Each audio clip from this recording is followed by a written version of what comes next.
Yes. It is Friday, August 22. It's 8:35 a.m. And I call this public session to order. We're going to do an approval of consent agenda A, minutes from 7/20/25 meeting. Do I have a motion? I so move. Okay. Second. Second. All in favor, say aye. Aye. Any opposed? Okay. Number 3, member comments. And as always, I'll come back to this at the end because we moved pretty quickly here. Do we have anyone online that has some comments today, Dora? Not the only one we have online that I'm going to allow speak for when financials kick in is Leanne. So. Okay. Okay. All right, so we'll go ahead and move on to the director's report.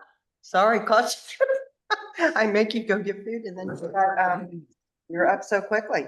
One comment before we start on that. I know we had an owner, and I don't know if he'll be listening to this or not, but I thought he was going to come in today, and it was an owner, and I forgive me for forgetting the name, but it was an owner within Palmetto Cove, and they had some questions about why do we pay an assessment separate from our master assessment, and can we make that go away? And I explained to this individual that Palmetto Cove gets specially assessed, even though it's not a separate association.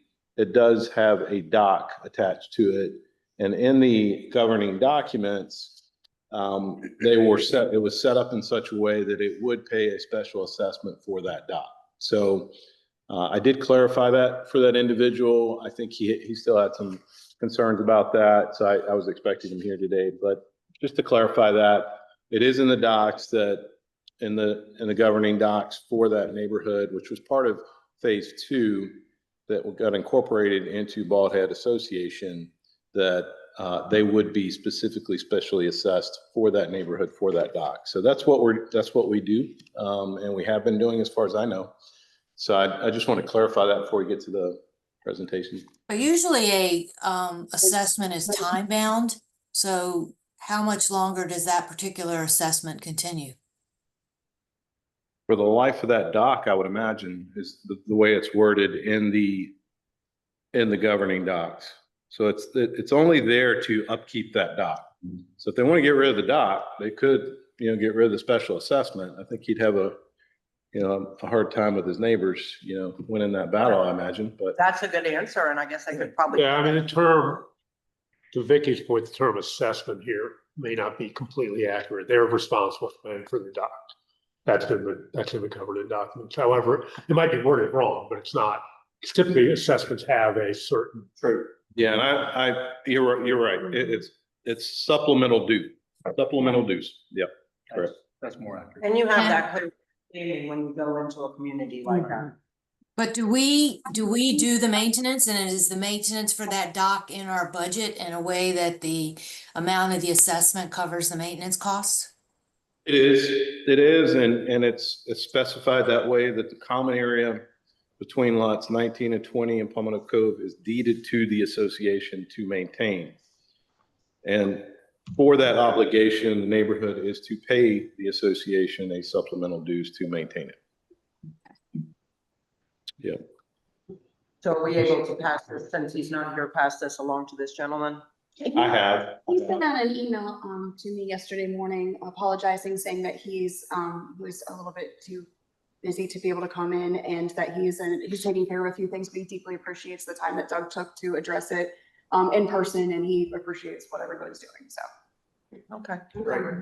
Just to clarify, and I got kicked off for a second from the system, but is it an assessment, or is it just in the sense that it's a temporary, like a one-time thing, or is this just part of regular dues that's also, I don't want to use the word assessment, part of regular dues that are required of that property?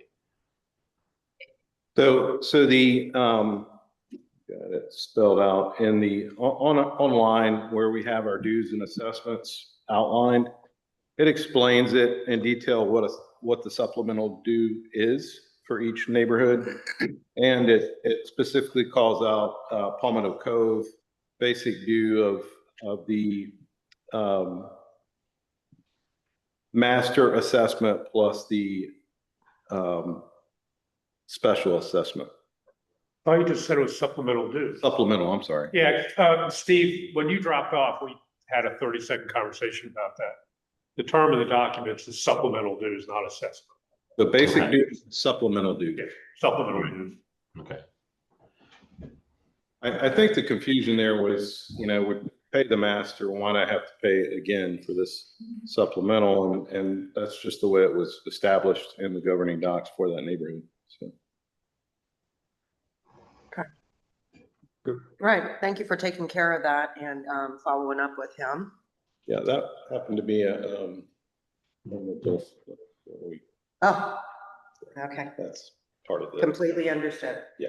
All right, so Doug's going to continue on with his director's report, and we're saying goodbye to Russ and his ways, and we're moving on and saying hello to Doug. Even goodbye. His flag. Homage to the red flag, green flag. We gave it its due, but we had too much to cover this meeting, so When Russ started on the flags, I thought it was such a hokey thing, and then I got really used to it. I know. I can maybe bring It's pretty good. version of that back next month. We'll see. He had such enthusiam behind the flags, it was worth it. Like, he's like, I've got this. I'm like, "Ah." It was good. It was amazing. Yes, he did good with it. All right, go ahead. All right, let's hit that first slide there. All right, so in keeping with what we mentioned last month, I believe it was, our goal setting for the staff. We've got a few items on our list that are in keeping with those goals.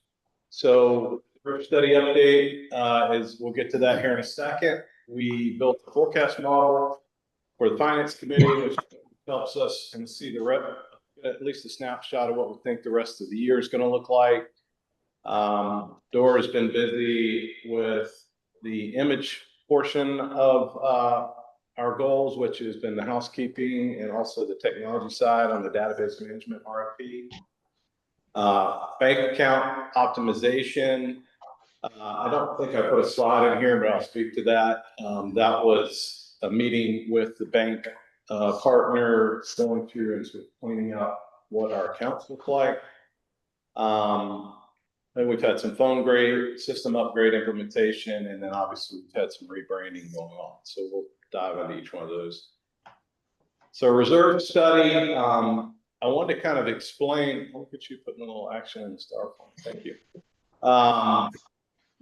Just a general overview for those that might watch this later, and I know the board's been, I know I'm beating over the head with this a little bit, but it's important, and we just wanted to recap the process here, which was, this is kind of an iterative cycle. So every 3 to 5 years, we'll get this asset log, if you will, of everything that the association owns, updated for life cycle and cost, and then the end of year life target dates, and then any scope changes that may happen between every 3 to 5 years. We may sell some property, we may add some property, we may build some benches, what have you. So that's the intent of updating that study.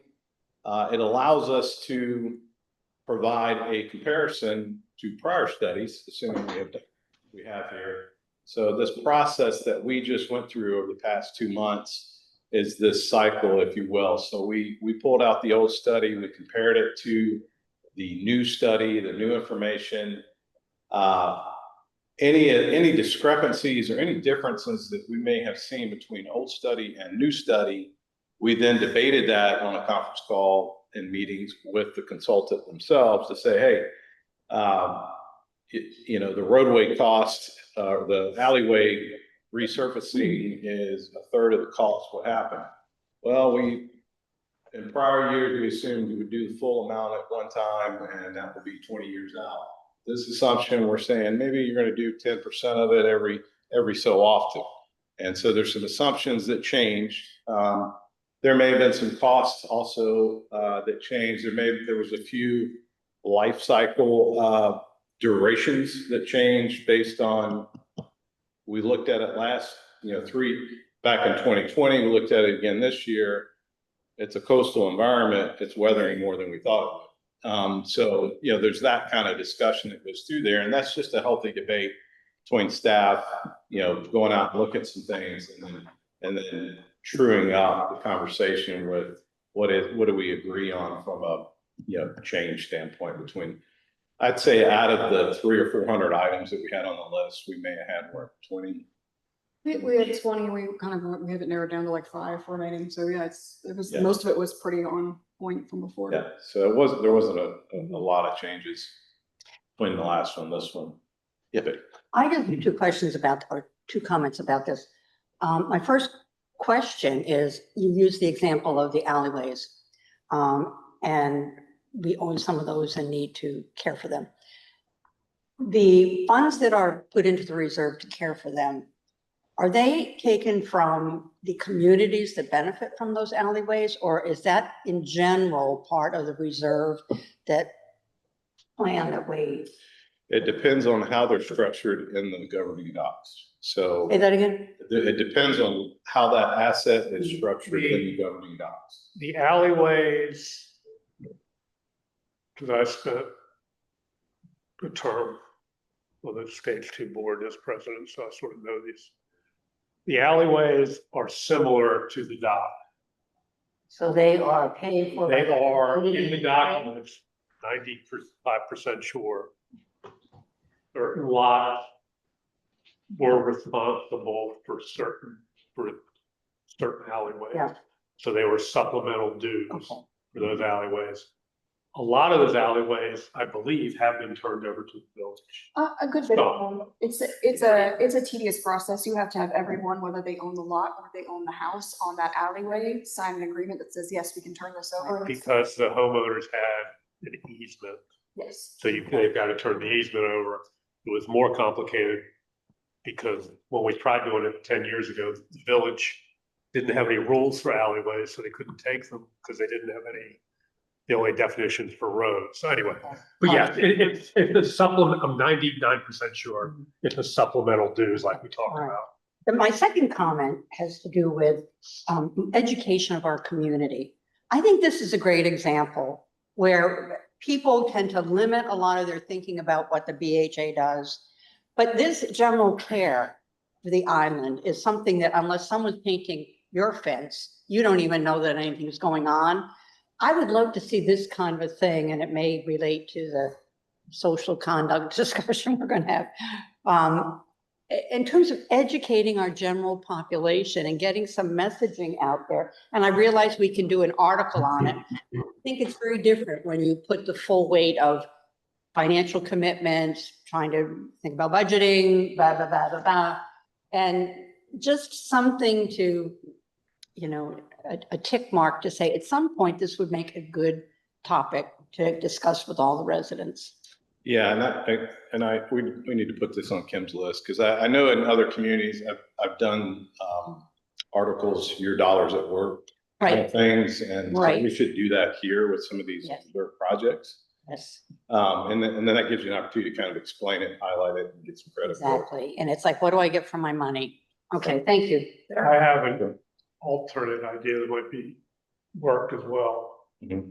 How about for each of these, I don't want to call them sub-neighborhoods, we just do a write-up describing which ones they are, what they have to maintain, and then what their costs have been.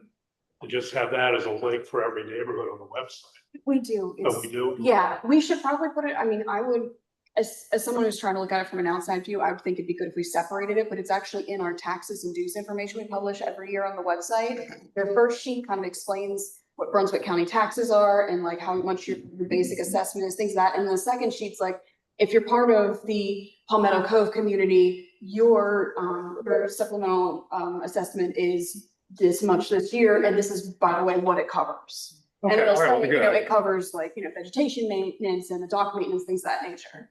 But I'm even thinking much broader than that. The Yes. reserve study affects Yeah, all of yeah. our money.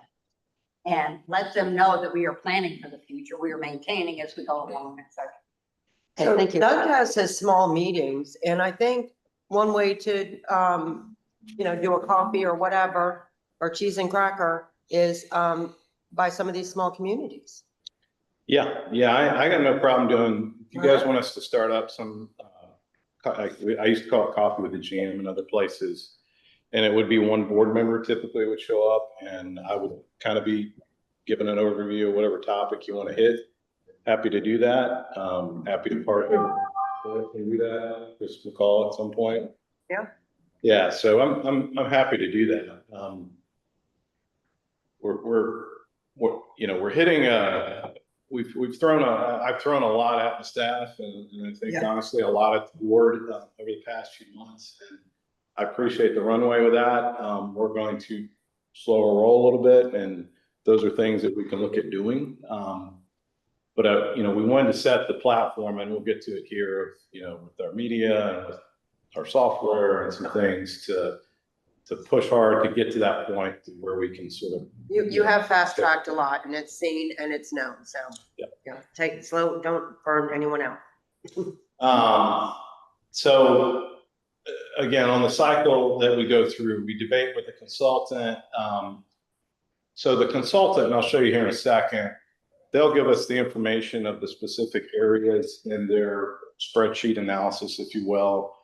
In the finance committee, we discussed about taking those areas and merging them based on kind of Paul's point that, some areas get supplemental dues and some are just captured under the master, right? And you need to kind of look at that. I like to look at it in that way so that all the assets, when they drop to a number, match up with how we assess people. And currently the consultants is just a deeper dive. It's segmented into different areas, and you have to sort of add up a bunch of figures. It can be confusing for some folks. So we did merge that data from the consultant into this 30-year model that I put together for the finance committee. And then you use that model to, work with your budgeting exercise. So this slide gives you a snapshot of where we spent our reserve dollars on the consultant. This is the deliverable from the reserve consultant, it shows all the assets, and there's another couple of pages to this, but this is the summary page where it tells you the assumptions. What is our starting balance? What's our current year? What are we suggesting you should put away on an annual basis to cover the cost of these assets over time? And then these are our assumptions on, interest carry, inflation, any type of reserve balance impact from a starting standpoint. So it's all good information that, if they want to, they can do a similar model to what we have. They just charge you for it. So we just built one. But this is, it's all good information, and I think it's a great exercise to go through. And I think they did a good job. They were pretty thorough about it. We had one or two areas that we disagreed on, and we kind of clarified that, minor. But, all in all, I think money well spent to get the study updated. It's worth it having another set of eyes on it. What this does this fall, when we do the budget, this is the largest item in our dues that we actually have the most discretion, where a board needs to make a decision. And this year we will have a lot of data and a lot of models, and it will be very clear as to what we should be putting in to our reserves and why we're putting it. I didn't feel we'd been that way in the past. I think this is, but it's the one, and boards can say, no, we want to do a little more, we want to do a little less because of this reason or that reason. But it actually is the one biggest place where we could say we want to have dues this much more, this much less. Is that fair? Right. Absolutely. So we'll be able to make a more informed decision. Will that be like in the November timeframe? So if there's any changes, you got a month to reconstitute the budget? Runs parallel with your budgeting exercise. Yeah. Okay. This being the biggest decision, it is also the easiest one because if we go from X to Y, it's just a number that we're taking out of dues and putting into. It's not like we need to cut a staff person, or we're cutting back on this, we're adding that, or we're changing the benefits for people. It's a very simple change. Yeah, it is. Can I suggest that, as part of the communication piece of this, that we actually have a bit of a communication strategy so that, I know this came up last year where dues had not been raised for, I don't know, X number of years, 8 years or something, and then 5.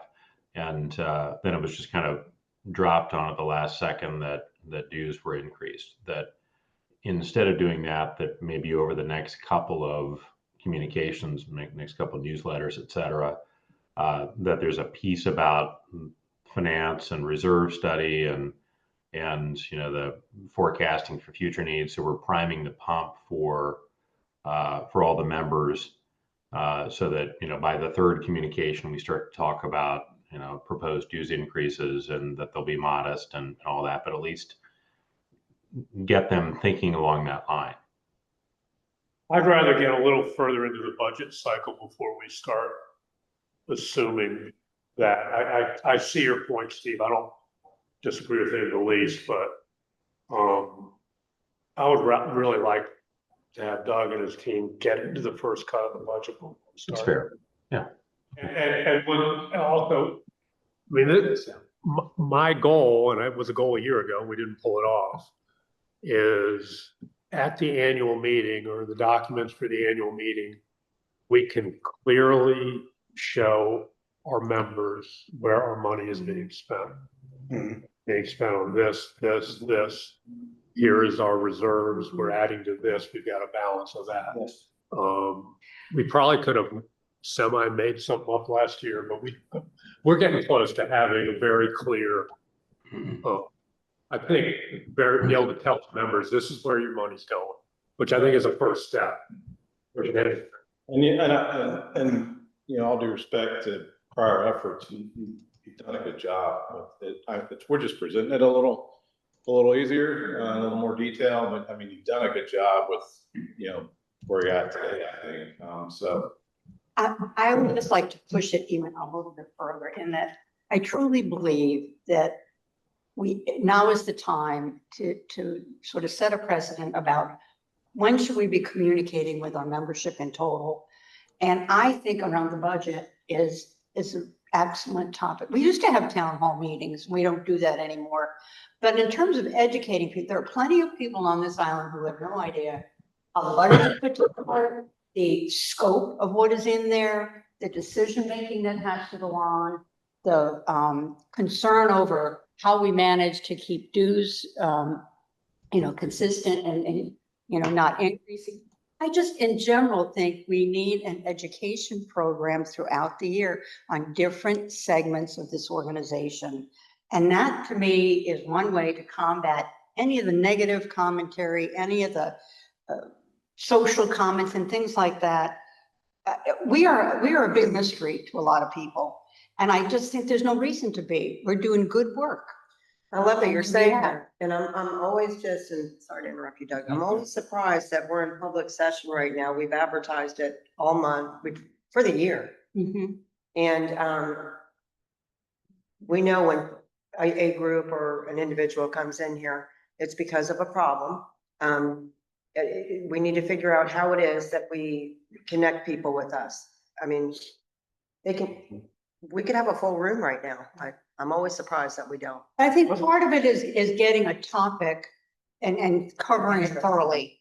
They've got a whole bunch of stuff on the agenda and they don't know sort of what's coming up, if you will. Sure. But anyway, I'll get off my high horse. Yeah, Betty, I think you make a good point. And one thing we're working on in the finance committee is an annual calendar. And we have put some place markers in this calendar for things like a review of the annual budget before it's even approved. For, the homeowner, that gives homeowners an opportunity to ask questions. And so that could be something we put into the agenda of a public board meeting, that kind of review happens. So we have got a couple of things like that in our proposed or our draft calendar for financials, but this idea certainly is beyond just financials, I think. So maybe that's We always something. put education in the back of our head, because that's how we build community consensus. Yeah. If I could just add one thing to what Doug said, because there can be some confusion here. Sort of the irony of all this is the underlying accounting, the tracking of the information, that has been really good. Yeah. It is the gap between what goes into the GL and how we communicate it both to the board and to the, I mean, one of the examples of those multiple bank accounts, which we probably don't need.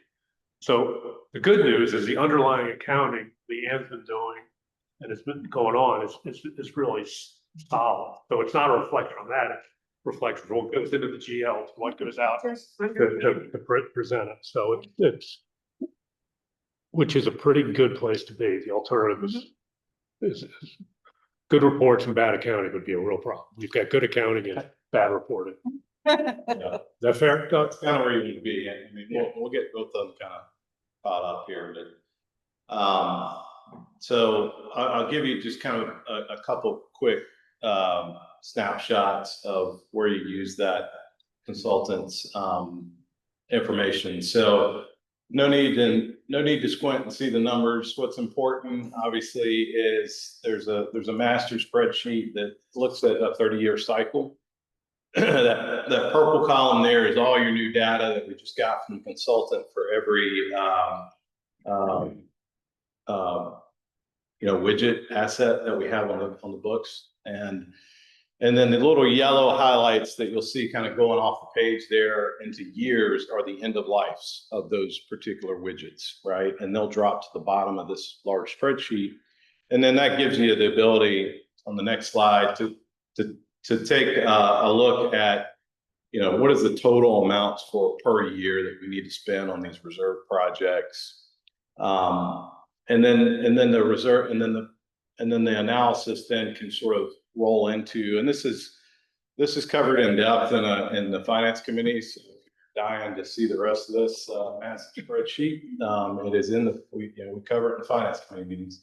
But the goal there is to align that purple chart or that purple column with an annual contribution per area in total, right? And so you've got two things going on. You've got a number, which is an annual contribution suggested by the consultant for the 30-year outlook, right? That keeps enough money in your bank account so that you don't drop below zero at some point and not have enough money to do your reserve projects.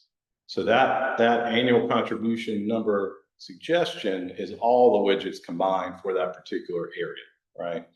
And so that is how we come up with these individual area total annual supplemental dues rates to cover those reserve things that need to happen. And this is a probably 2-hour conversation to really wrap your head around it, which we did in finance, but I'm happy to kind of dive into that a little more. But the intent of this is to show you, here's the cycle, here's the deliverable we got from the consultant, here's how that deliverable gets dumped into a 30-year projection model, and then you use that model to then tally up your annual contributions to keep enough money in the bank account to get the projects done. And so you use all these tools together. So when you go into the budgeting season, which, for this year, we'll take a look at this and go, okay, they're saying that we need to contribute $70,000 a year to the Master Association so that you have enough funds to cover the 30-year outlook. Majority of the time in these things, in the discussion with the finance committee, is we got a 30-year outlook. We're really just looking at the 3 to 5 year window of the front end of this thing, and then we'll update it, and those lines will move, if you will. So it's just a good, very good estimating tool to make some good decisions on it.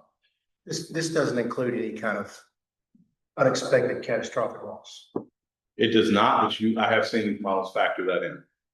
So this model did, right before we did the update, this model factored in adjusting timelines on, several assets for this building because of a flood. So that was a situation where, this is before I got here, obviously, but I think it was 24, 23. Into 23, yeah. 23 numbers, we had to highlight those widgets and adjust all their timelines out, right, which pushed the model out a little bit. The values reset, if you will. So it's really those yellow blocks on the other page pushed out further. And, your values are what the values are. But certainly you gained some time, and then that affected your yearly project outlook of how much total you do. Next one. All right, so getting back to the image piece of it, I know I've been harping on this, and I appreciate the new golf course, by the way. So we're getting some new digs. We've got the office. We're kind of starting that front end of getting the office where I think it ought to be to receive folks. We've cleaned up and pressure washed the building, which looks great today. We've done a little trimming around. We've added some carts. We need to maintain that a little better. I'm not real happy with, I haven't been real happy with the housekeeping service that we had here. So we put out an RFP, and I'll let Dora kind of walk you through that process.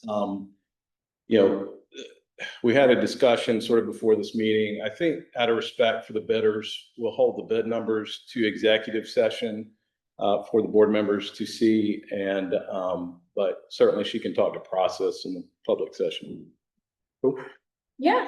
So we did a kind of an analysis, went through the building, see what our needs were, what we needed to categorize in a weekly and then in a monthly fashion for cleaning services. We went ahead and started off with researching what we already had in our cleaning team, and went out and delivered several RFPs to a lot of local cleaning services on and off the island, just to get kind of a nice group to go from there. We had 4 separate companies come in and do walkthroughs to see what was expected and to get the proper square footage, things of that nature. We had 4 contracts come back. We went ahead and we as staff sat down and did an analysis ourselves in a summary. We also ran it through some AI tools just to see where the comparisons lied for money versus, what we were going to get for a dollar, just so we weren't looking at the bottom dollars only. It was a very successful test. We landed on someone, and we're very excited to offer them a contract. So we'll be starting soon.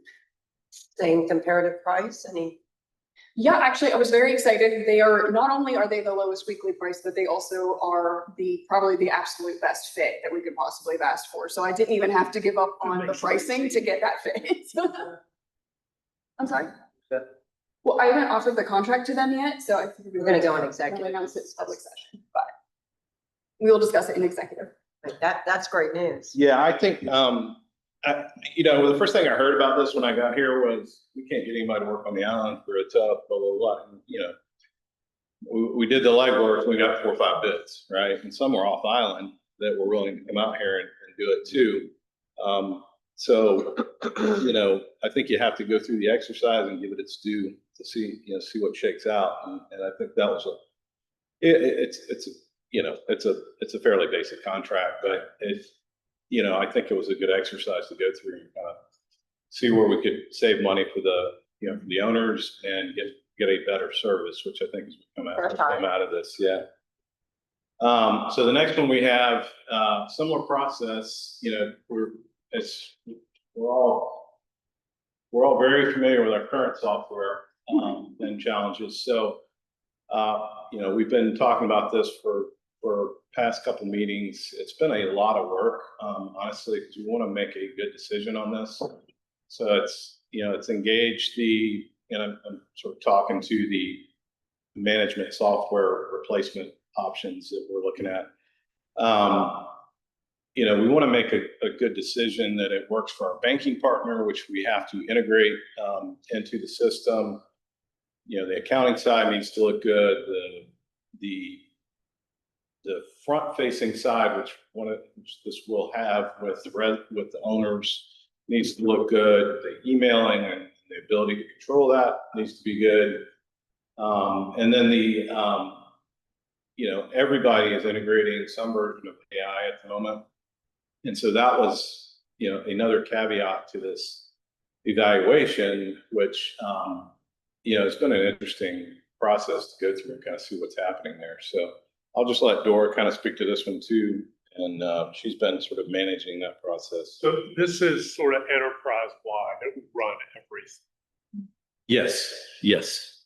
So the current software that we're using right now, we do a lot of the process outside of the software because it's just not able to be managed within the software. One of the major things that we put down on a wish list, so to speak, when we started interviewing and kind of setting up these meetings with the companies was just, we want a software that makes it so we don't have to, as staff, combine several different departments of spreadsheets and hope that, there's more room for human error and it just takes up a lot more time. So we did make sure that each one of these companies that we sat down with did give us the abilities that we were lacking in our current software.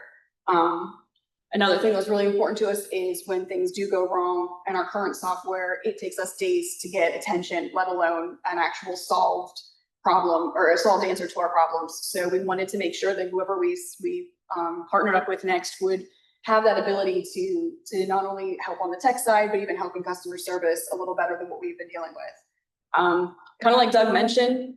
Before you go further, can you just describe the scope of what business functions we're looking to encompass with this one? Sure. So this is basically going to be one of those all-in-one softwares. What we can do is we can take this software and it's not just tracking our ledgers and accounting. It's not just taking, checks from our payments from members. It's not just keeping track of things like a directory. It's also going to be the thing that processes all of our violations, our CWS, our ARC functions. It's something that can be a community hub that the board members can jump in on versus trying to receive an email for everything. There'll be actually a place for you to just go in, see what's been posted. Possibly if there's, like in the past when we've had votes as a board or even as an ARC committee where you've needed to have those votes, it's a reply all with an email. Someone doesn't get to it and we're waiting. This is a simple yes, no click, but it's going to make literally every process we do right now simplified and fast tracked. And it replaces all of our financial systems? So right now, yes, our current software is supposed to do that for us. It's supposed to make Leanne's job a lot easier, and it doesn't. She has to do so much stuff on the back end to supplement for our current software, and this software is going to change that for her as well. So it's a total operational software. I would say that, with the Enumerate software, it's a dated software, and we've probably used 40% of its capabilities because it's not very easy to use. And your basis is accounting, all the accounting functions. New software, it will expand our ability to handle all ARC process and procedures that we're working on spreadsheets with right now. And I think we've shared some of that in prior meetings. So it'll automate the ARC process, the inspections process will be automated. So for example, we can take a phone out there to a site, take a picture of a door has painting peeling on it, push a button, select the violation, flag the home on a map on the phone, and then automate it in such a way that the letter will automatically send out based on a template that we've already created. Yeah, so it's an efficiency tool, and it's going to help us a great deal. And then on the banking side, we can tie the banking system directly into it to where we can see the bank side of the equation real time. And that's going to help Leanne a lot as well. So I didn't have time to go through in depth on exactly what the owners will see, but we got snapshots of that, and it's 10 times better than what we have now. So I think, as we progress with this process, I've been through a couple of these integrations and changeovers of softwares, and it's not fun for the staff. It's a learning curve for, 3 to 6 months. But our goal, I'm sorry to steal your thunder a little bit. Our goal is to, commence with this integration very soon, probably next month. I would love to have it to the point where, as we're going through budgeting, we put at least the budget in there. We'll still have systems in parallel. And then ideally, when we're ready to start collecting money on the first of the year, I'd like to roll right into the new system. And I'm hopeful that we'll have it all kind of set up in time to do that. Yeah, it's January. Yeah. So it's. You know better than I do. The hardest part of this stuff is you got to pick the right software or platform, then get everyone to use it. Now, luckily, it sounds like your team is open to that. Oh, so Because that's always the problem is like, well, that's the way I've already done it. Yeah, we will be using this. No, I know that. No, I understand. the very refreshing part about this is our entire team, there's nobody going to miss our current software. Our entire team is excited for the uncomfortable learning of a new software. I was gonna say, if you guys remember, it's 10 times, they would rather learn this new software and get comfortable with it. And I think it's gonna be quicker than you all think, than have to explain to 50 homeowners when they come into work on Monday why they all got a text or an email. And it's random people. And then with the saving time, incorporating the ARC with it too, is going to be huge. So if it costs more, in the long run, it's money saving. And we've got to get rid of this company. They've been a thorn in our side so bad. And to your point, Paul, one of the things I was going to describe about this process versus the cleaning team process is it's the setup is kind of the same concept. We go out, we try to find a bunch of different companies. But this was different. So instead of me having 1.5 hour walk around with a head of the cleaning staff, I had 5 in-depth meetings with every one of these companies where they would show us exactly how their software works. The 2 that we got finally down to the bottom line with, we requested that they do what they call like a sandbox, where we could go in and play and have it feel almost as if it was our own already, with obviously some restrictions. But and as late as yesterday, we had a meeting with one of the companies just so that we could get that effect and that feel as a homeowner on the other end of it. What does a member see? What does a member feel when they're going through this? How hard is it for them to pay a payment? How hard is it for them to update their email address? So it's a very long and in-depth process, but we did give it every bit that we needed to have that. That's why it's been taking, that's why every public session, Doug's been sitting up there being like, we know our software's bad. We are working on it, because it does take a little bit more time. But I do feel very confident in what we've come up with because of the time that we've taken for it.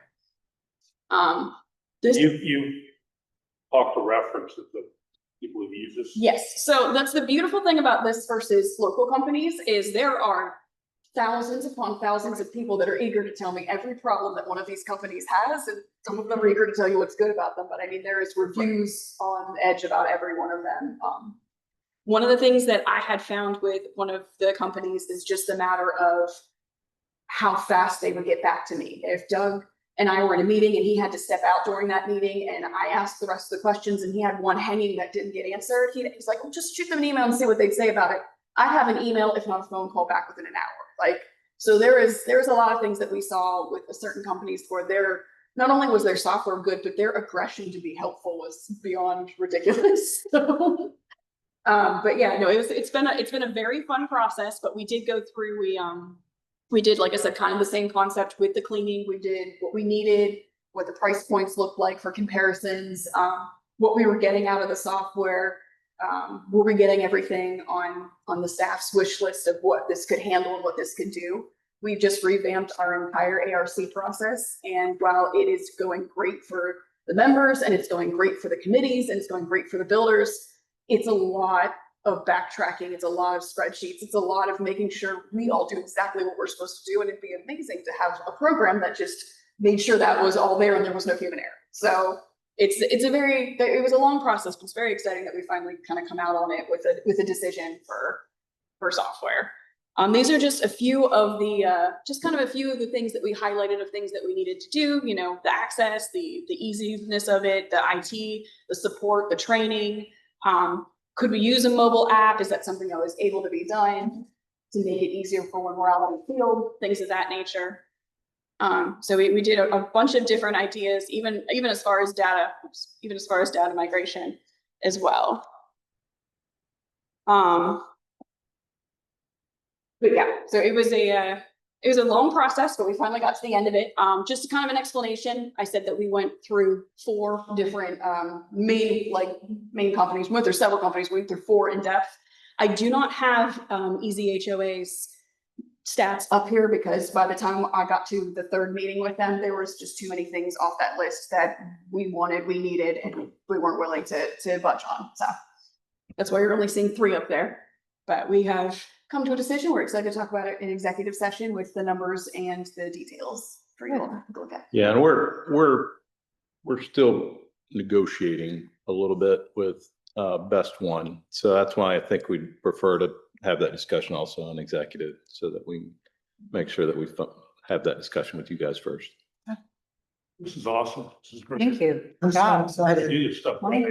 Yeah, so It does. 20%. you say slow your roll a little bit. I get it. You guys, you really are doing so much. So yeah, be Yeah. comfortable. And then our last little kind of tidbit here is we did upgrade our phones. I have had to have so many explanations to people, especially when we moved all the offices around and we had the positions move.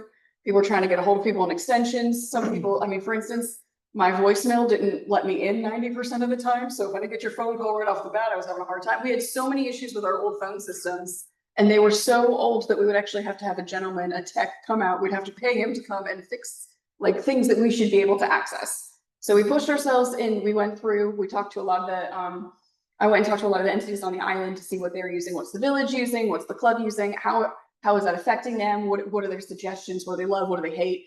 And we eventually landed on Spectrum VoIP for our systems. A guy came out, super helpful. We had a really long sit down for support and for technical training, and we are all very happy. Nobody has thrown it yet, so that's a good thing. But it was a process in itself, but it did help. And the fun thing is that every one of the softwares that we researched, we also made sure that the VoIP systems could be integrated within that software to make, once again, just one more step, have a seamless flow to it. So we don't have that pause of the moment when someone's calling you like, okay, let me try to look up your address. No, when they call, their address is going to come up on the software, so we can immediately look at what's going on in their home profile. And everybody should call in and listen to this. It is so professional. And I'm not hearing a name of someone that worked here 5 years ago anymore. Everyone, I'm not hitting someone's extension and it goes somewhere else. And most of all, When was this installed? When was this installed?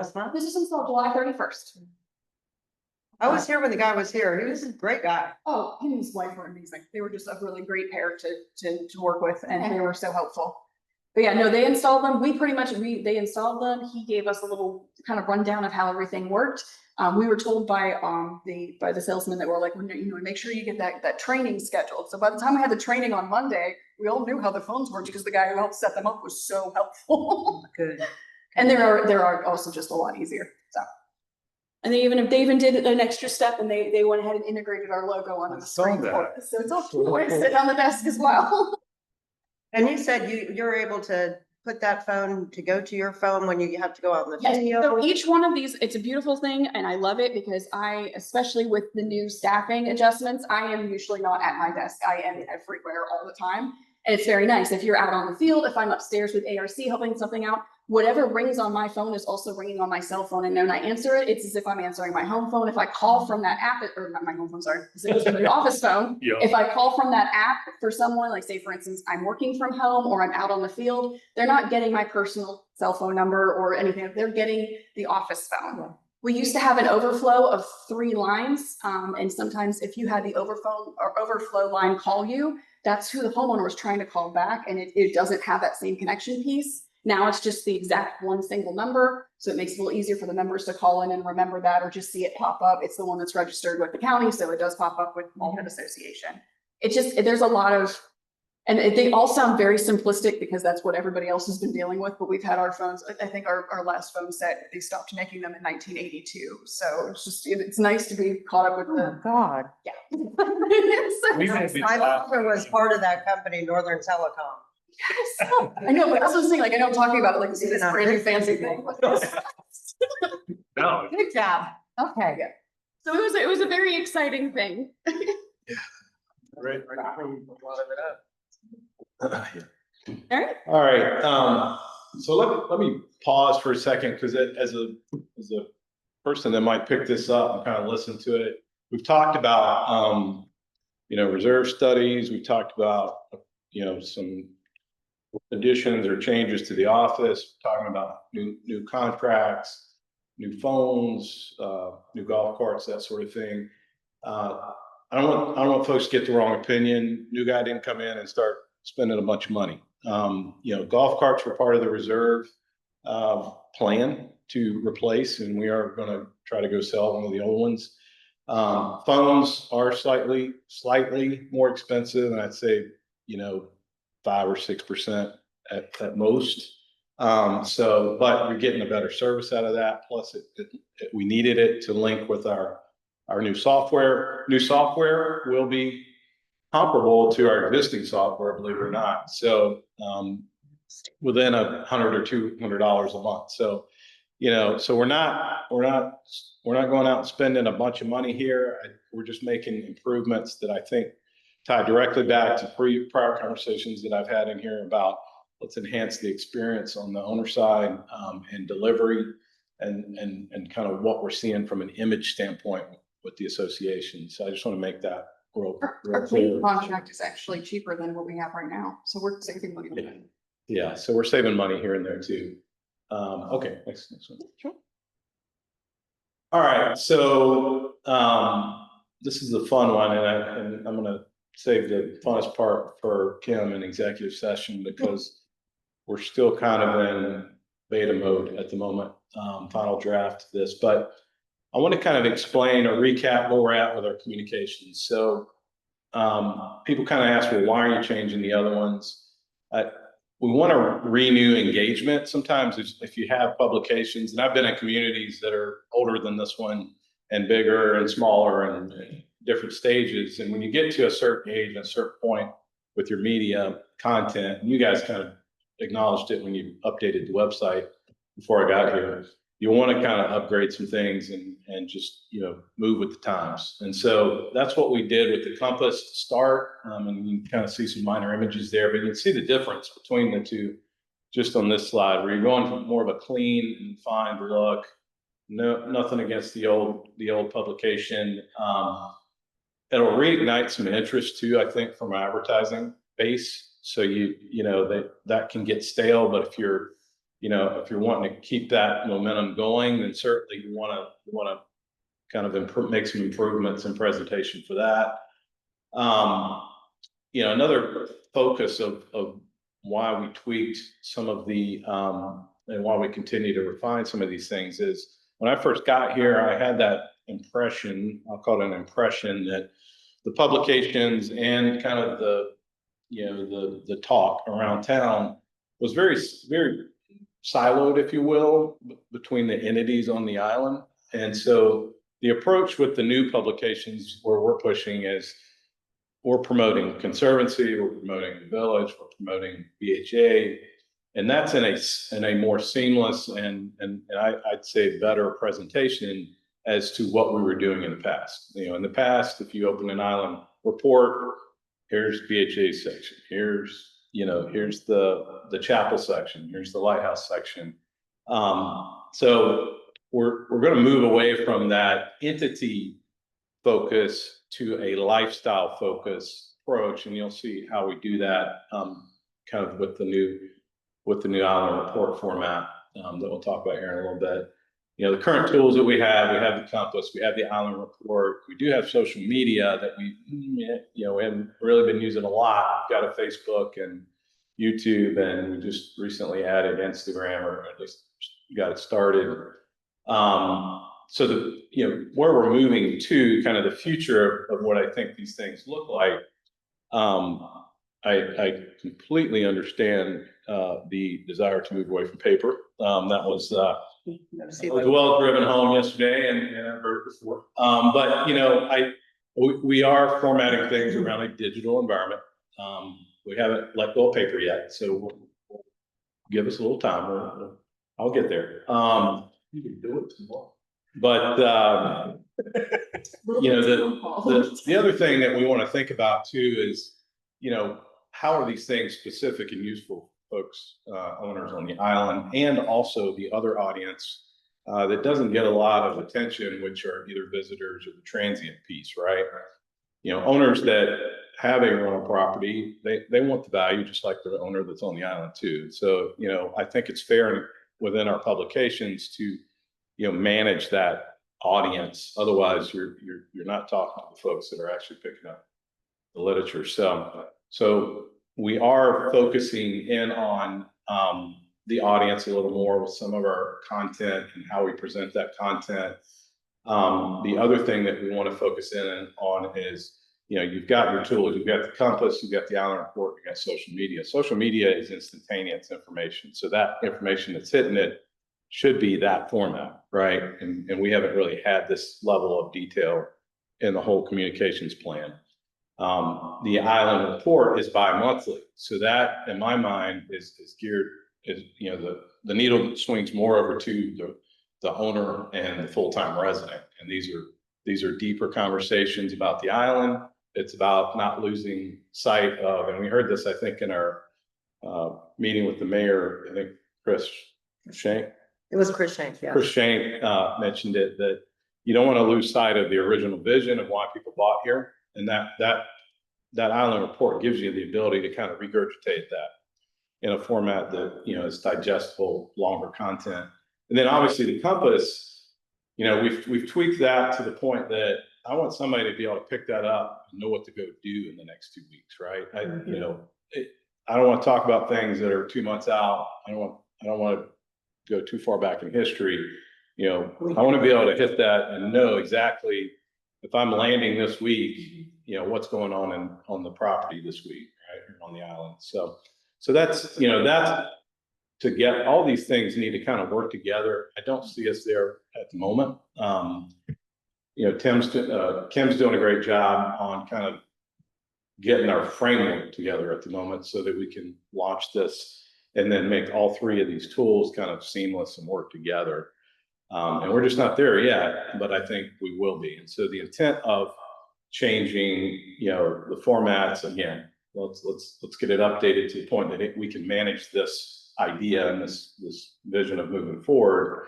But also on the you know, on the island report side of things, we need the ability to, you know, I think that's one of our biggest communication tools. It really is, and it really can drive our image and kind of set a tone for us as a communication tool, if you will. So that's the last of, I think, is that the last? Now I'll touch. I'll wrap up by saying the less exciting thing, the banking conversation that I didn't put a slide in here on. We did have a good meeting with the banking group. If you look at our financials, we've got, and you look at the dues and supplemental assessment sheet on our website of all the different areas, all the different numbers.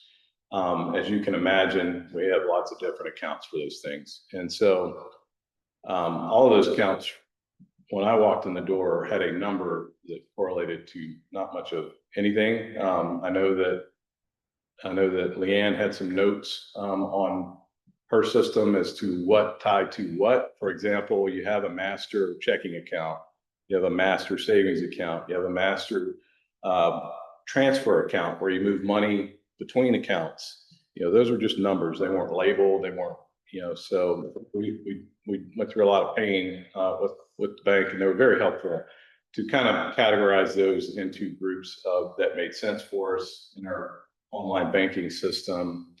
It's not fun work, but you know, if somebody were to walk in today, they would be able to actually be able to pick it up and kind of make sense of where our accounts are.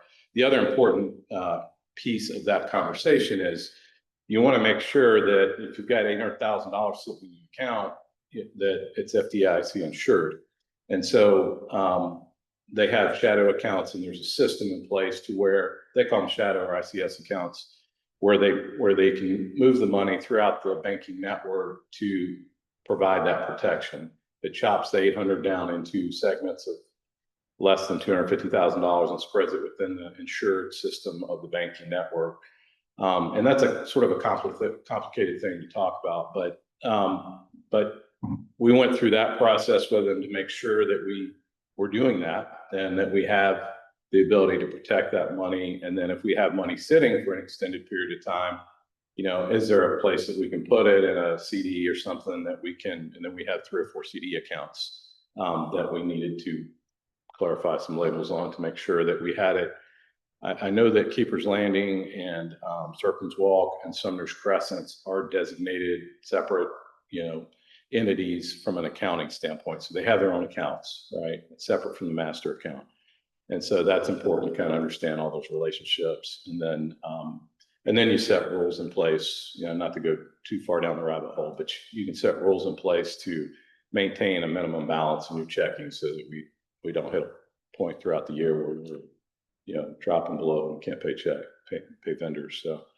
So it was a good exercise for us to go through. We talked a little bit about it in the finance committee, but just wanted to kind of close with that. So if there's any questions. Yeah, I think once you get it all cleared up, it'll be easy to present to the board as to how this is all operating, right? Yes, and we can get you guys on there, and I think we can actually explain it now without the help of the banking folks. So. Can we jump back to the newsletter real quick? And thank you. Everything does look beautiful. And I don't want you guys to think I don't appreciate all the hard work you put into it. Every time I see a new compass, I get more compliments on the hard work you do. Newsletter is great. I think it was better that we dropped it to every other month. Part of my issue is that this newsletter goes to people that I know have not even been on the island for several years. We're not able to track. We're mailing still? Yes. Yeah. Because people have to self kind of cancel it, That's not good. I mean, I know people who still subscribe to it online who are no longer here. But that would be fine. That's fine. It's free, but virtual. Yeah, that's not a big deal, but I think that may be a bigger challenge for us at the moment, because we have held off a little bit, or I have intentionally held off on putting staff through pain on going through and cleaning up our database on who's here and who's full-time and who's part-time.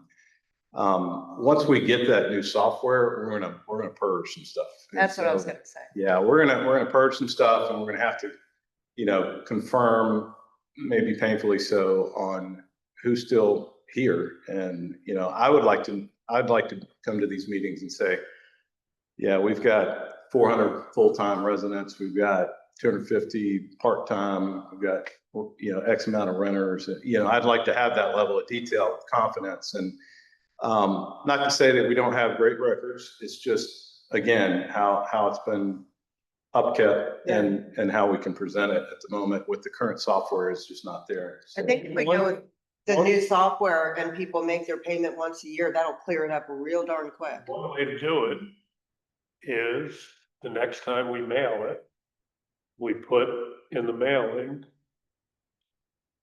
an action to continue your physical Hard copy.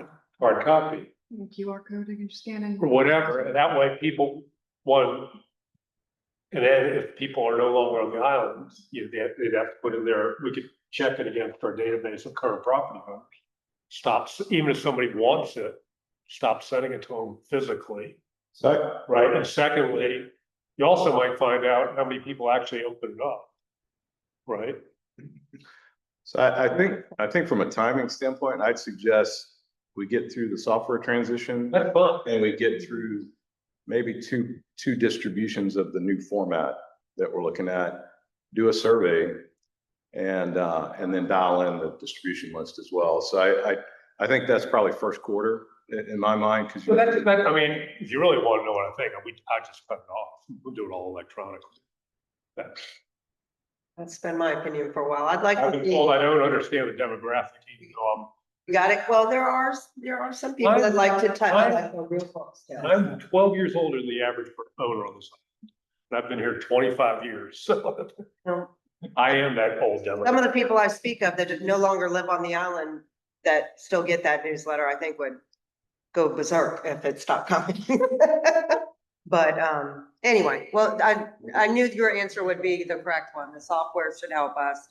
And I was also gonna say the only other place that we could verify who actual homeowners are is if we could work with the village somehow. But I think the software, and if we go through the payment system where you have to do it online, supply all your correct information, it might be the first time we're straight with all our homeowners now. So, okay, that was my only comment.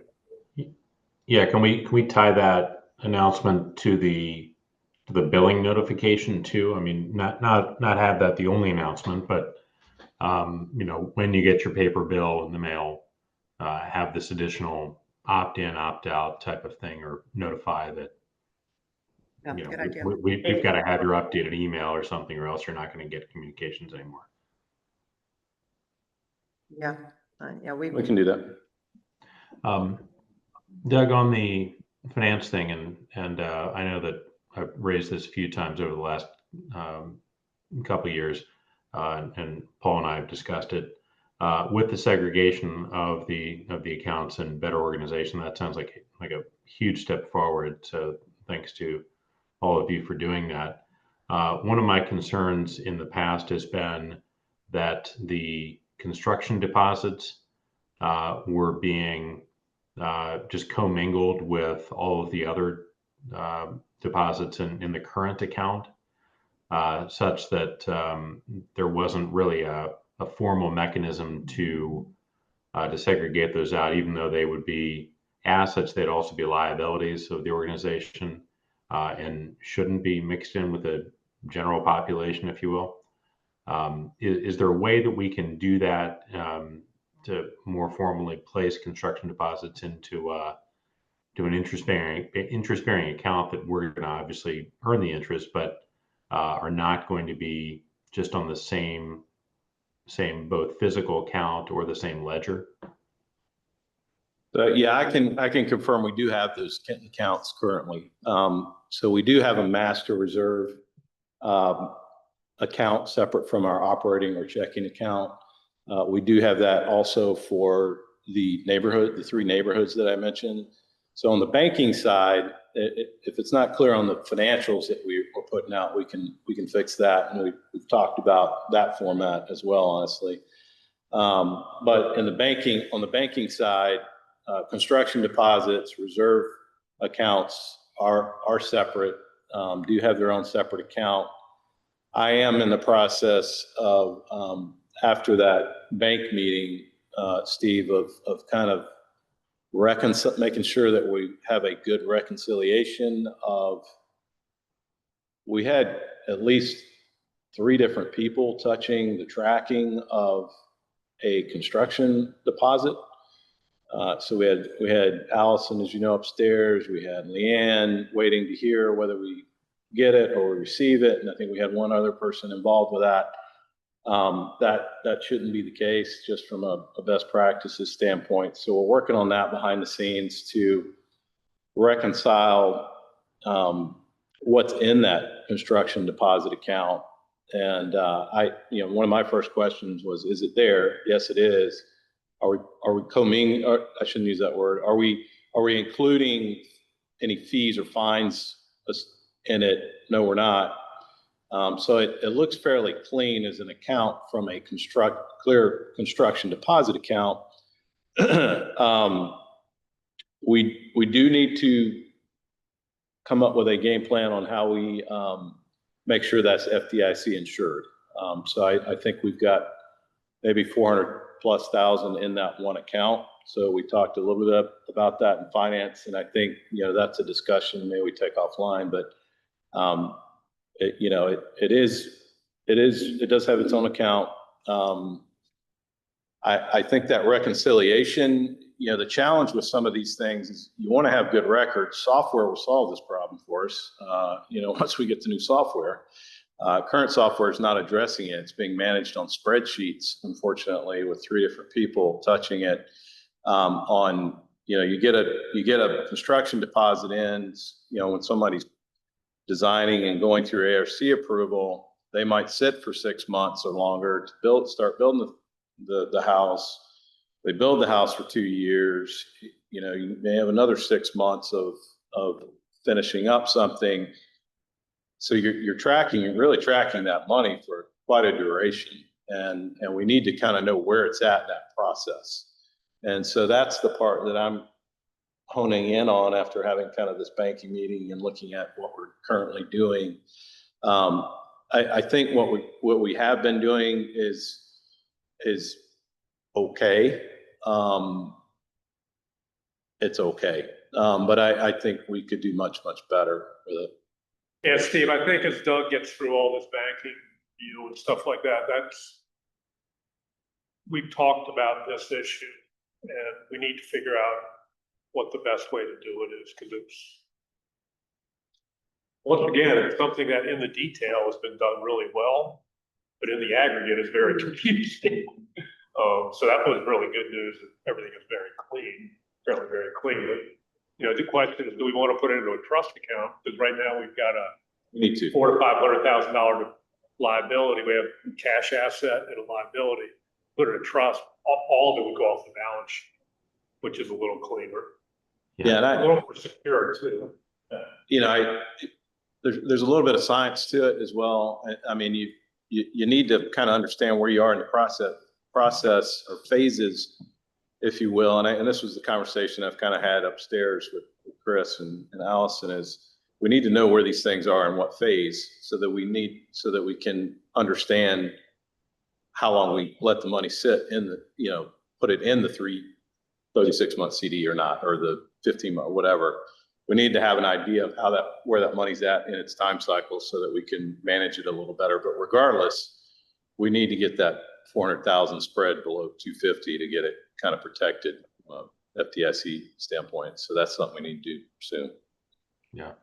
I mean, I think that the concept of something like a trust account or an escrow account really is going to be important, especially if your intent is to otherwise go ahead and invest certain funds.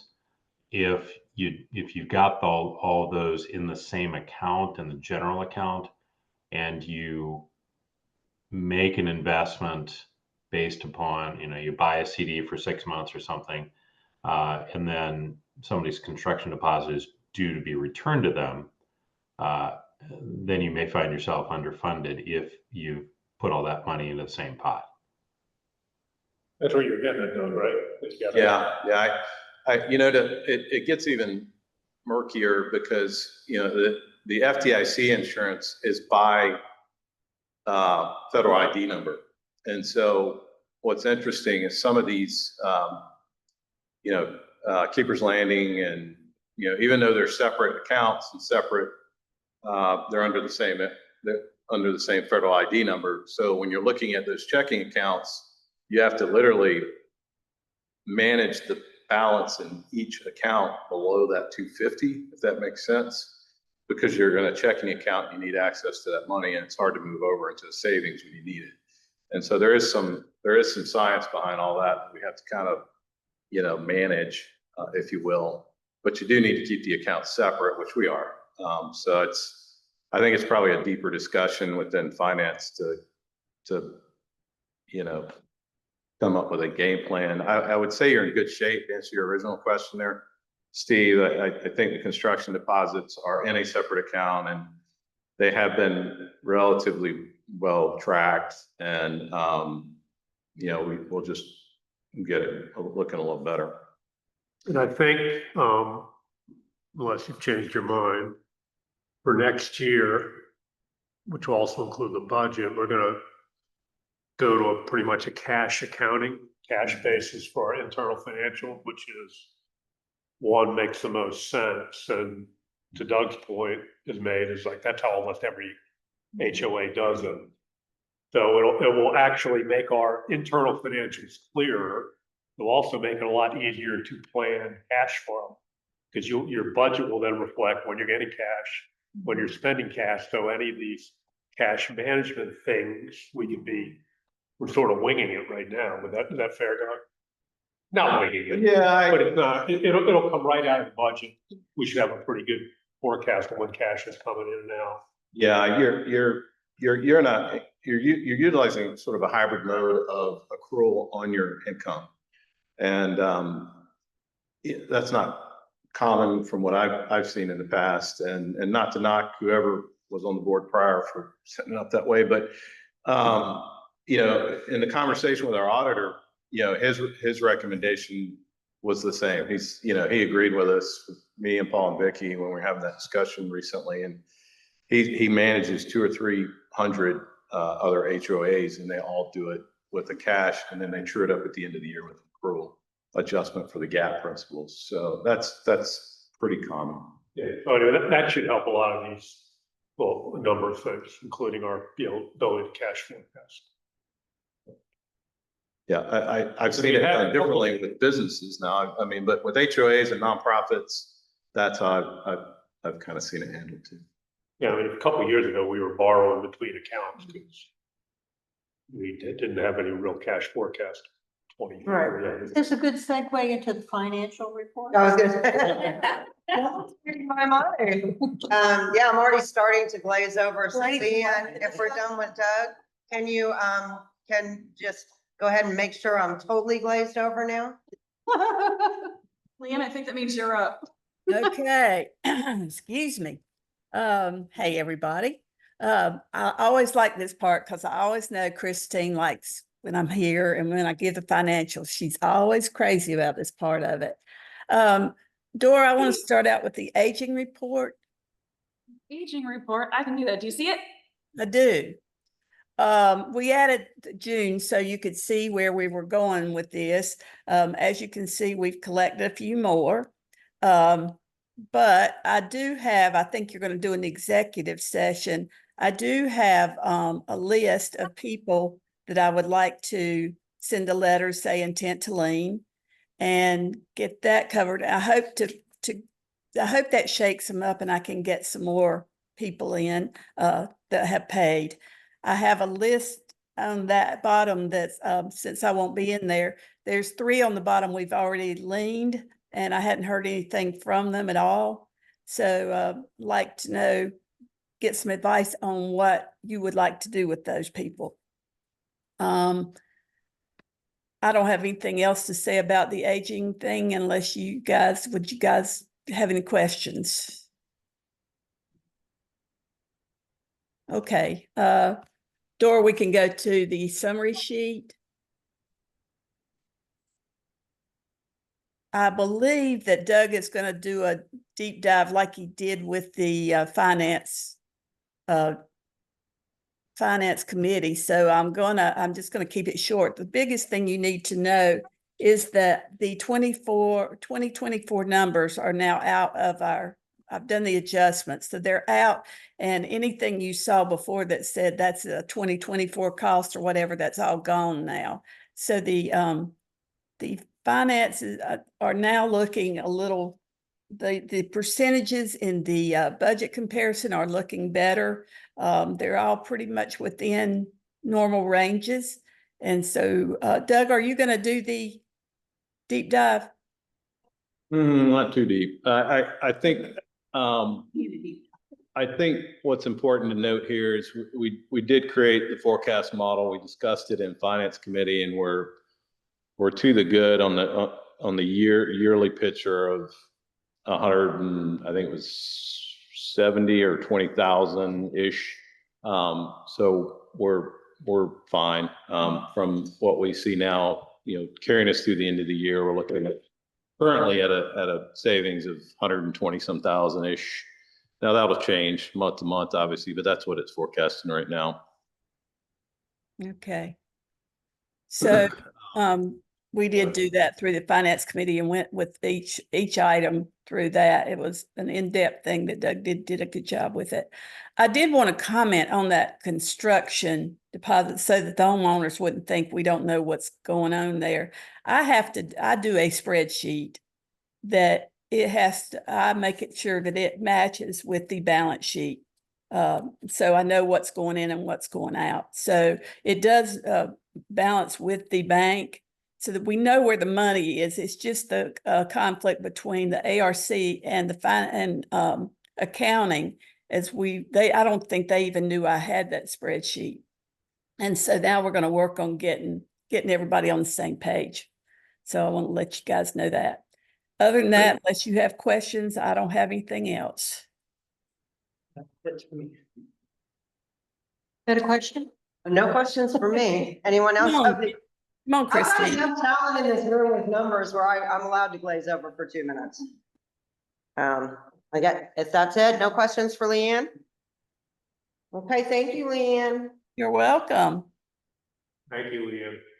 Thanks. All right, we're gonna move on to committee updates, and we just put this compact all together. That way, if someone has a little something to say, that would be great. And we're gonna start with Betty. What's going on with ENR? I want to talk about RCB first, resource conservation beautification. I just want to let you know, I think there's been some articles about the pollinator garden, and I just wanted to commend that.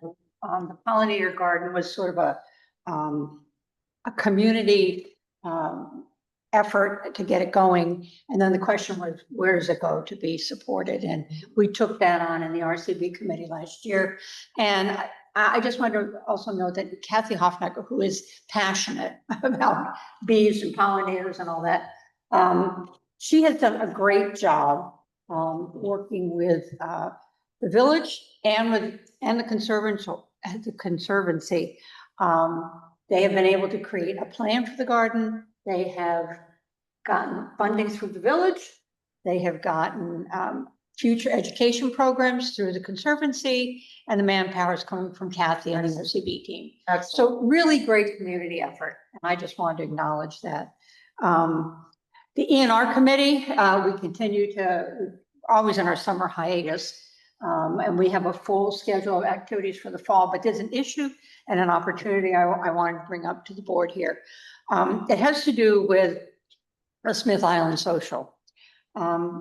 It has been a great event for many, many years. It's kind of fallen off. And I think one of the issues is that it's kind of become a BHA thing.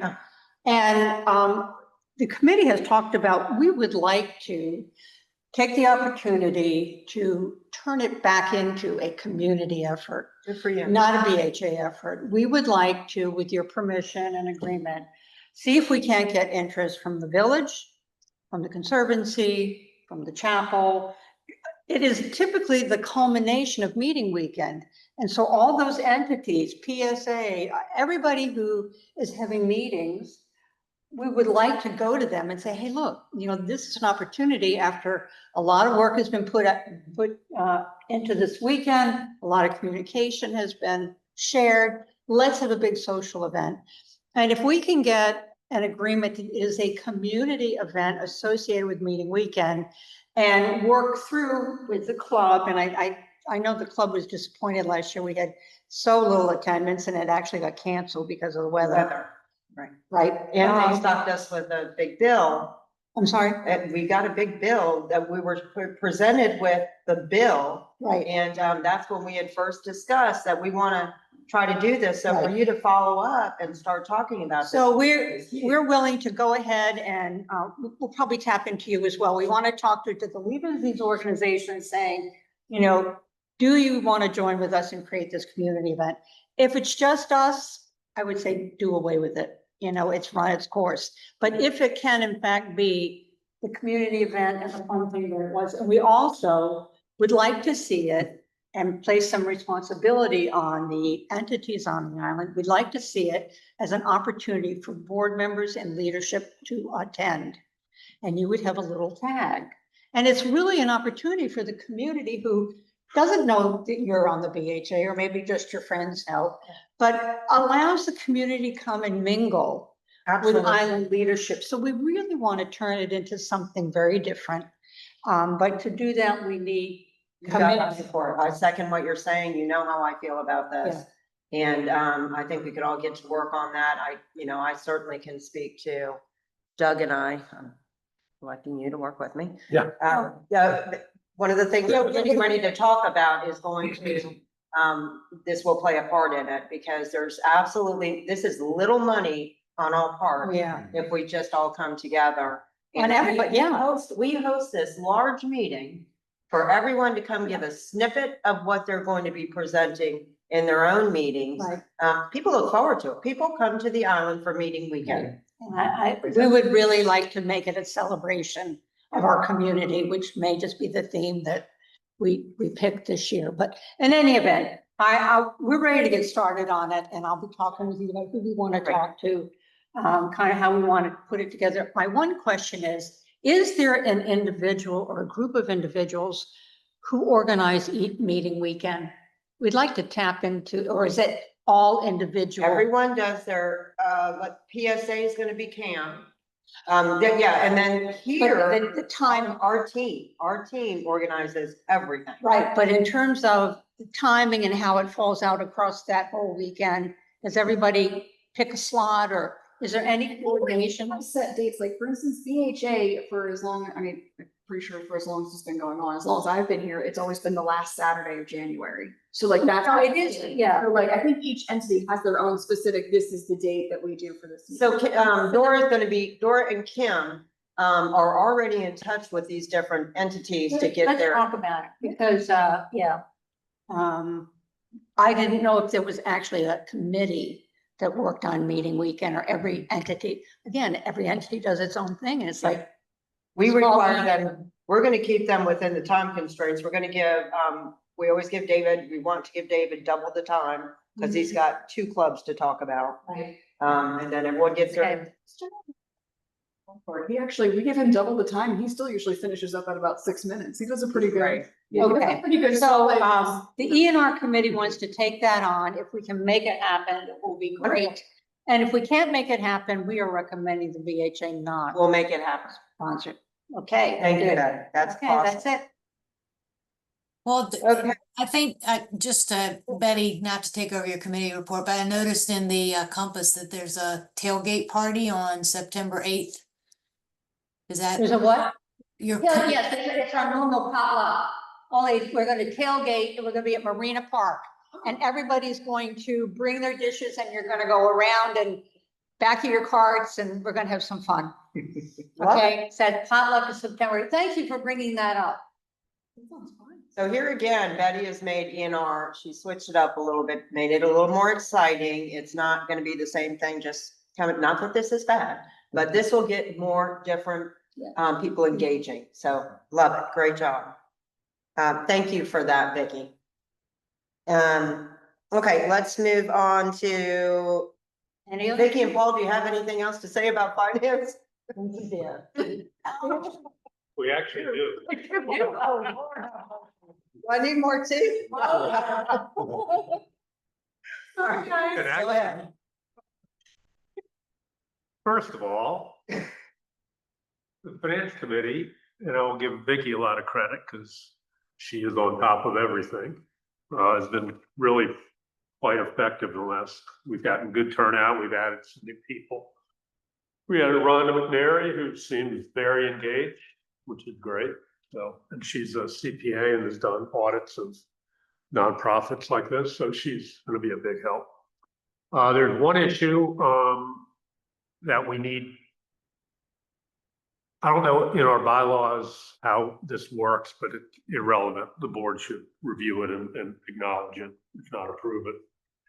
On our balance sheet is an entry for $650,000 of battery 4, which is that property there. Battery 4, those of you who don't know, let me find my notes here, was purchased from the Bald Head Island Limited 12 years ago by the Bald Head Association, and it was purchased for $650,000. Upon purchasing that, or as part of that agreement, the Bald Head Association agreed to have limited use of that property. It either has to be owned by the Bald Head Association or its successors. It can be sold to the village or an island nonprofit. But regardless of the transfer of the asset, the limitations on the asset persist. So the limitations are critically important. The deed restrictions are, let me see if I can get it right here. In a summary are, it should be held, maintained, and used only as common area for the benefit of the grantee's members, which is the BHA. Sorry to go through all this, but it's. No, I'm glad you're bringing this back. The restrictions run forever, no matter what happens to the property. It can be subdivided, but then the restrictions exist. So I don't know why I'd ever subdivide something that, the only thing that it can be used for parking. We can't build on it. We can't improve it. We can't do anything with it other than keep it clean, because it is a partly historic. We're allowed to have parking, but only parking for us. So we couldn't create a parking lot for anyone. The reason this is all in the background is important is the key component is. Yeah. It seemed to me, this is back in Alan's days, wasn't there some discussion about if we needed expansion that BHA could use that? Yeah, for a It parking lot. cannot be used for that. It cannot, The- okay. The intent, For parking if we needed to, so maybe his concept was our expansion could go Okay. into our. Okay, got it. Okay, there that's okay. there was a thought. There was a thought, and I don't know whether it's true or not, because I don't know enough about development, is that it would count as pervious if we were to expand, because it could be considered in the calculation that it was pervious, we added more impervious on this lot. That was the logic. Okay. The parking lot would be impervious or be pervious, I guess. Yeah, so Okay. that there was never any intention of building. No, that was yeah, It was- it was never actually we were told that, but that was not exactly. Okay. Okay, so from the day it was acquired, it was supposed to be used as common property. I don't know the history, it's been on our books as real estate. It should be accounted for as common property. Mhm. We've discussed this with the auditor, he agrees. I've discussed with the auditor over the last couple of years. He agrees. And so what the finance committee recommends, again, I don't know how the rules work in this entity. Typically, some of these accounting rules are determined not by the board, but by chief. Anyway, it doesn't matter. What I recommend is that we convert that to common property on our balance sheet. What that will do, it will require a $650,000 non-cash charge. It has no impact on our true financial condition. It's completely just an accounting entry. So our net worth, which I believe right now is overstated by 650,000, will go down by 650,000. We'll still have, I think, over $1 million in net worth. It is really irrelevant, but it is appropriate accounting. And even though I'm not an accountant, it sticks in my craw when I look at our balance sheet and know it's not accurate. Reflect. So the auditor recommends this. The finance committee recommends it. If you care, I recommend it. Yeah, So I think it's just appropriate accounting. It has no financial impact. and it sounds like Vicky agrees with you. Yes, and the finance committee does too. I don't even know if we need to vote on this, but we can. Yeah, it's a big number, and because of the accounting, because it will be a $650,000 charge. I think it should be acknowledged in a vote, I would. Yeah. so that, Okay, well, Let's do a then I vote. make that motion, Okay. or Go ahead. I make that motion to, Is there a second? Town board appropriately. Second. Okay, all in favor, say aye. Aye. I Any opposed? Let's just make I sure the will- motion is fully recorded in the minutes so that it can be used in any other communication that a homeowner may have to understand what the transaction actually was. I can, I agree. I will write down what I said. Yeah, thank you. Okay, something beyond the county board. Okay, I like that, but I like what Vicky just said. I've got some documents. All right, sounds good. I only have 4 or 5 more things. Kidding. Okay, and thank you. You know, you and I have been on the board the longest, and that was one of the first things that really bothered us, that we purchased this property and come to find out that no one else wants it. There's no use for it. Chapel doesn't want it. The Lighthouse doesn't want it with all their new projects they've got going on. So we've got essentially, it's like a song needs to be made up about this. I just don't get it. And There are a lot of details that I didn't go into that are really irrelevant because they I happen know, 12 years. I know. We don't need to talk about But it. thank you for staying on this for 3 years. We appreciate that. And, okay, that does it for the financial report, committee.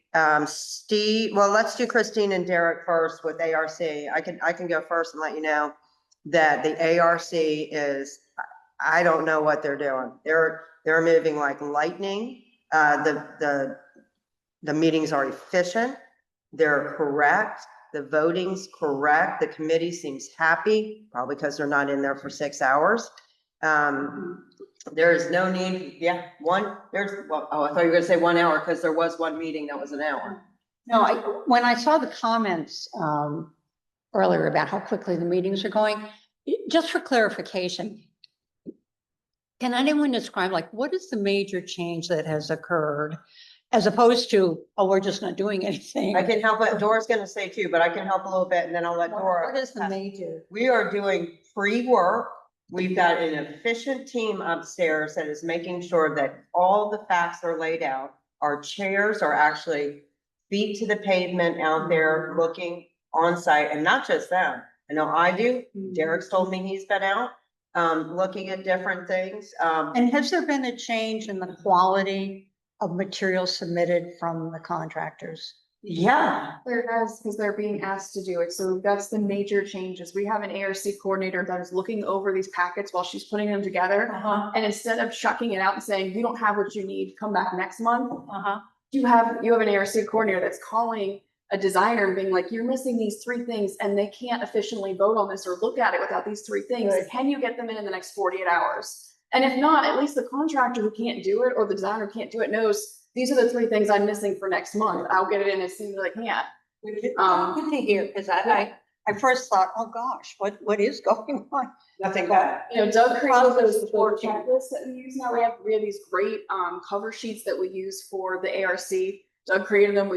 I've helped implement them into the system. You know, Chris is using them like they're the Bible, and they do help because now you have committee members walking in being like, these are the 3 major problems we need to focus on. This is something that we have to discuss. These are all things that, while they're great notes, they are compliance. We don't really even have to look at them because our tech already, the technical review already validated that. It makes it move so much more efficiently to have that checklist in front of every one of the committee members. So even if you walk into an ARC committee and it may not be your like strongest suit and you're newer, you should still kind of grasp what's going on versus needing to be caught up on every single item going on. That is such good Derek, news. Derek, what's your, I can't add much, Betty. yeah, Our meeting lasted exactly 15 minutes this last. Yeah, and I have to admit, I kind of was shocked. worried when I saw. 15 minutes.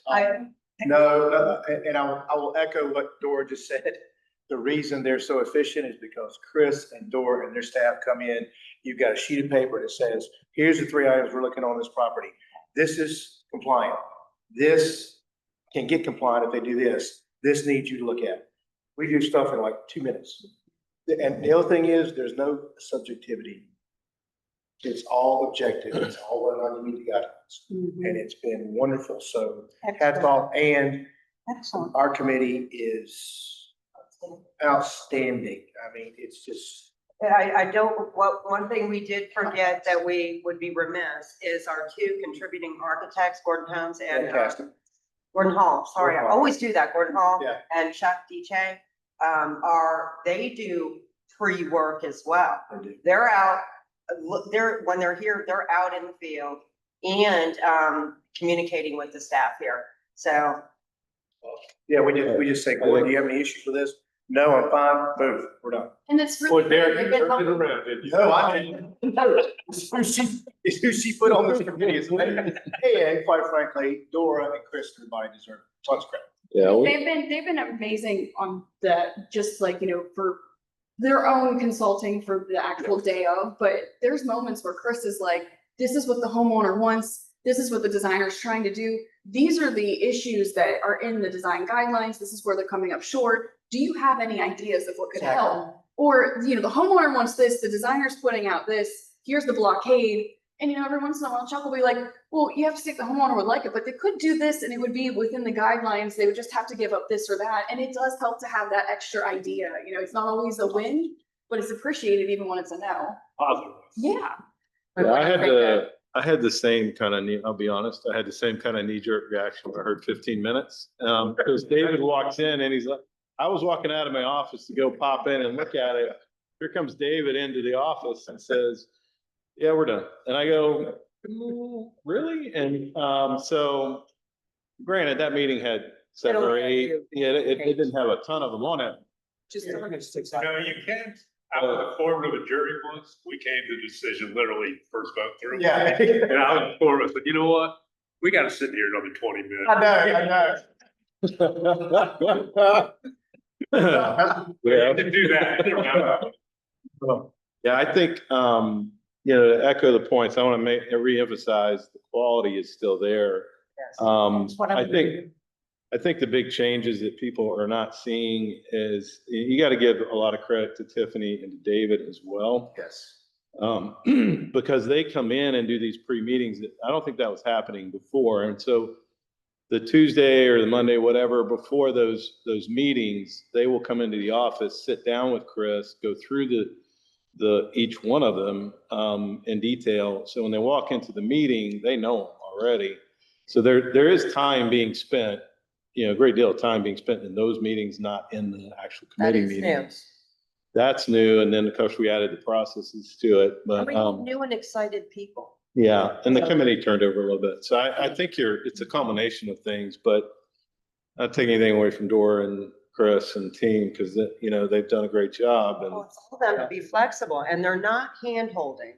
No. They're actually what we're here to do for our members. And I think that was lost for a little while. We're here to aid them, help them. That's what it's all about. Yes. And if we're saying no, and no, see you in a couple months, how is that helping? Yes. You're just gonna get the same mess back in a couple of months. It's a different attitude, and David is so good with homeowners. I don't care who wants to be heard. They're gonna be heard regardless of how we're gonna rule, and he is so polite, and they feel like they have a voice. And it sounds as though through this improved process, you've better managed the workload. You don't have this backlog. You don't have repeat performances. You don't have the application that comes in 8 times. Well, what we do, Betty, is we'll say, and Dora, back me up on this, we'll say, this is approved contingent upon you changing X, Y, and Z. Therefore, they don't have to come back. Mhm. yeah, And we put a timeline on that so you don't have it sent out. There's usually 14 days. Right, 14 days. And it does help a good bit. And it's good because I think one of the other major things that we've done, and this is something that when Chris came back, she was very passionate about, is if it's a no, it needs to have an explanation as to why. Because, you have, even minor applications can have 10 to 12 requests in them, and you're just giving them one solid no. Well, how do they know? Maybe 11 of them were fine, and this 12th one's a deal breaker. And so we've gotten to the point now where we have like a minor application come and be like, hey, your idea is great, and all of it is approved except for this one thing is a problem. Here's a suggestion from the committee. If you have any other ways that you want to work around it, that's great. But this is where the issues have. So they're not coming back trying to guess, did you like this and not this? Or is it all a problem? They're not clogging up Chris's phone asking those questions. So it does help a good bit. And it's one of the things that Chris was very passionate when she came in about, is I want I want our yeses to be yeses that are black and white with the guidelines. And I want our no's to have explanations so nobody's confused at the end of the day. Because guess what? There's no thoughts and feelings going into ARC anymore. It's facts. It is, all And- facts. And that's the way it'll stay. You want to add anything else? Yeah, no, I think we've plateaued on excellence there. But selfish plug there, but, no, we're gonna, we've got to a point now that, I think we're gonna take a hard look, amongst our group and have a real discussion about, do we need the 3 phases or not? And what does that look like? We've got 3 phases to a draft preliminary, and so we're gonna look at that. I'm not saying we're moving away from that. I mean, be clear about that. But certainly we're gonna take a hard look internally at that, especially when we have architects that have been through the cycle 100 times and then deliver a pretty good package on the front end.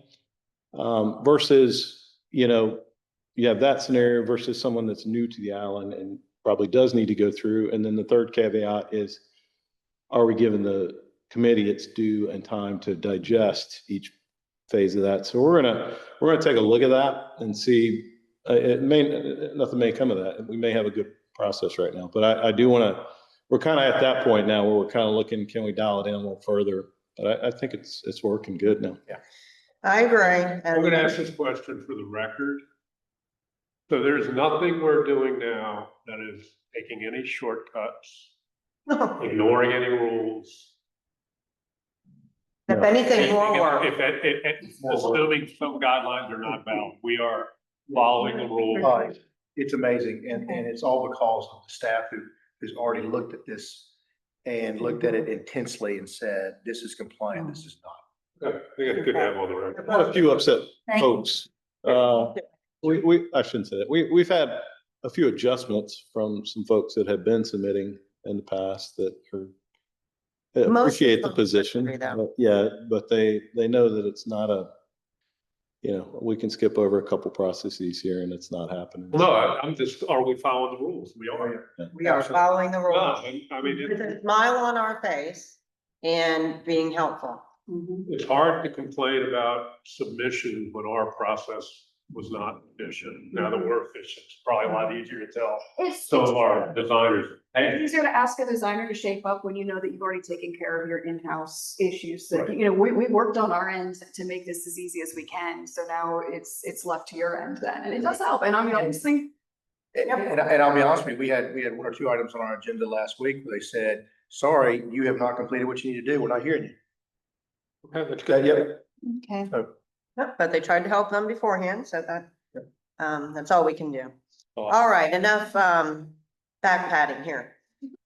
Long range planning and nomination. Steve, I know you want to speak on some of this now and some of this in executive. Yep. And if you could just, speak on whatever you can here in. Sure. So for nominating committee, we have a full slate of proposed committee members for review and vote by the board, and we can do that in executive session. We're going to be working with Doug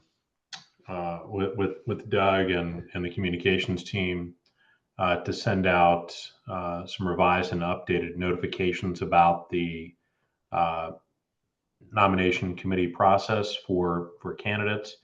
And we still have quite a bit of time for applicants to submit their applications to the committee. We have not received any so far applications for the upcoming election. And just as a matter of putting this on the record, we do encourage and welcome applications. If anyone is interested in applying, feel free to direct them to me. And then once the committee is voted on, we'll extend that same invitation to anyone who wants to talk to a committee member about submitting their application to the committee. Moving over to long-range planning, we are working to schedule a meeting for long-range planning committee for next week or the week following. The board last month has tasked the Long Range Planning Committee with a couple of items specifically to focus on transportation issues, because in light of, particularly not only the changes that have occurred with respect to the schedule over the last year, but also during the current year, and specifically last month or I guess earlier this month, with the end of the litigation, that allows the sale of the transportation authority to move forward. And with that, we anticipate that there's going to be a lot of issues that need to be monitored, because we do believe that transportation is fundamental and critical to the long-range success of Bald Head as a venture. Unless each of us wants to go and buy our own boat, it really is the lifeline of the island. The second would be involving some real estate issues and looking at land parcels they're kind of orphan parcels that are potentially eligible for consideration among various of the island entities to determine whether it makes sense for the ownership or control of some of those land parcels to be considered for transfer or swap among the entities. And then finally, the Long Range Planning Committee does actually want to look at some other issues relating to actually the main purpose of the committee, which is planning, and solicit ideas for some items that both the board is interested in and the staff might be offering to suggest to us, as well as the committee members. So we do expect that will take place again either next week or the week following. Any questions? No, but I guess I'm a little surprised you haven't had anyone. So we've got no one self-nominating or no one contacting us to be seen by our nominating committee thus far. Not as of this point, no. Okay, well, it's time for us as a board to get out to friends and neighbors and chat up how it's a nice, rewarding experience to be a member of our board. We'll talk about the other stuff in executive. Yeah, and we will, if that's okay.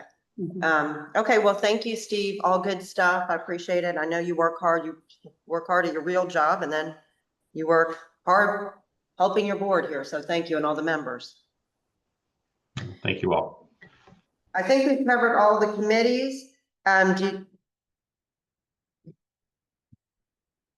Okay, we did talk about battery 4 already. Is there anything else you had to say about battery 4? I've got conflicting agendas here. We're good with battery 4, right? Yes, we're done. Yeah, okay, good. It's on here. All right, that goes on to just a small report from me.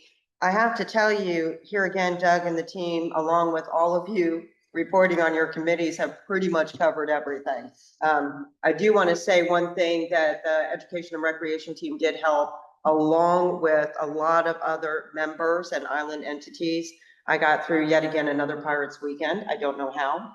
Thank you, Jesus, for the cool weather and the sun being shaded by the clouds. It was a beautiful day, our most successful yet.